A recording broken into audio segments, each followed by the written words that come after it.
சென்னை பல்லாவரம் பரங்கிமலை கண்டோன்மென்ட்கள் வார்டர்களுக்கான தேர்தலில் பதிவான வாக்குகள் இன்று எண்ணப்பட்டன.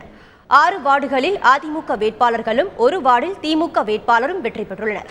இதுகுறித்து கண்டோன்மென்ட் தலைமை செயல் அலுவலர் பிரபாகரனுடன் செய்தியாளர் கோகுல் நடத்திய நேர்காணலை தற்போது பார்ப்போம். மொத்தம் 7 வார்டுகளில் அதிமுக வேட்பாளர்கள் 6 இடங்களில் கைப்பற்றினர். திமுக வேட்பாளர் 1 இடத்தில் கைப்பற்றினார்.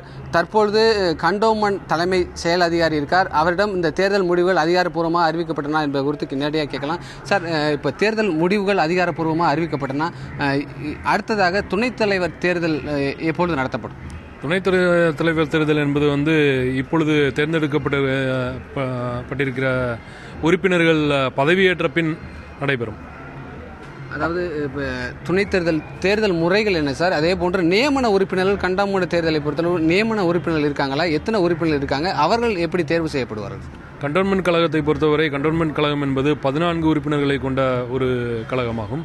இதில் 7 பேர் பொதுமக்களால் நேரடியாக பொது தேர்தலின் மூலம் தேர்ந்தெடுக்கப்படுகின்றார்கள். மீதி 7 பேர் நியமன உறுப்பினர்களாக நியமிக்கப்படுகிறார்கள். பிராந்திய இராணுவ கமாண்டர் இதற்கான தலைவராக செயல்படுகின்றார். இது தவிர தலைமை செயல் அதிகாரி ஒரு உறுப்பினராக இருக்கின்றார். மேலும் 2 இராணுவ உறுப்பினர்கள் பிராந்திய இராணுவ கமாண்டரால் நியமிக்கப்படுகிறார்கள். இது தவிர மிலிட்ரி ஹாஸ்பிட்டலின் சீஃப் இதன் ஒரு உறுப்பினர். இது தவிர கேரிசன் இன்ஜினியர் ஒரு உறுப்பினர். இது தவிர மாவட்ட ஆட்சியரின் பிரதிநிதி, அதாவது சப் கலெக்டர் ரேங்கில் இருக்கக்கூடியவங்க ஒரு உறுப்பினராக இருக்கிறார்கள்.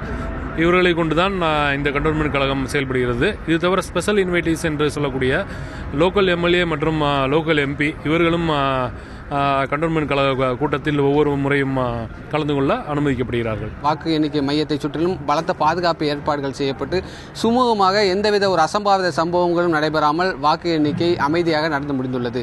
தந்தி செய்திகளுக்காக ஒளிப்பதிவாளர் பாலாஜியுடன் கோகுலரமன்.